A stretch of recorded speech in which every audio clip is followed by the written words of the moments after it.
ating mga solo parents. Kasama po natin si Argel Ignacio, siya pa ang head ng OWA. Sabihin mo ko anong OWA. Ang Overseas Workers Welfare Administration na namamahala sa welfare ng ating milyon-milyong OFWs all over the world na pinoproblema ng ating mahal na mahal kayo kasi ni Kong BH, yung daw mga solo parents, kaya hinabol ko siya rito, magre-report na ako.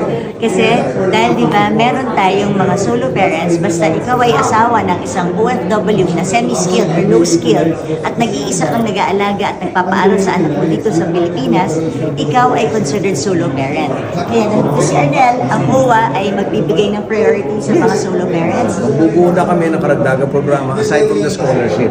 Kasi may utang ang OWA sa atin na guidelines from the 2 years na. Kaya ngayon, gagawin na nila yung guidelines to make sure. So yun lang. Scholarship, solo parents, may OFW scholarships. Tapos priority, ang may solo parent ID. So, punta na po kayo sa OWA. How do they apply? In fact, sa amin, we've increased the numbers of our scholars. Meron kami ng Educational Development Scholarship Program. Ito yung 60,000 a year. Yun namang ODSP, ito yung 20,000 a year para doon sa mga kumikita lang ng $600 and below. Ngayon, ito, in-increase natin ito sa 5,000. But since tayo narinig ko kayo talking about it, so we'll submit it to the board para idagdagan pa yung numero to make it easier for the solo parents. Please, bigyan niyo po kami ng guidelines so we can share it to the public. Okay, ito. Yun, tapos na yun. Because that's already an existing program.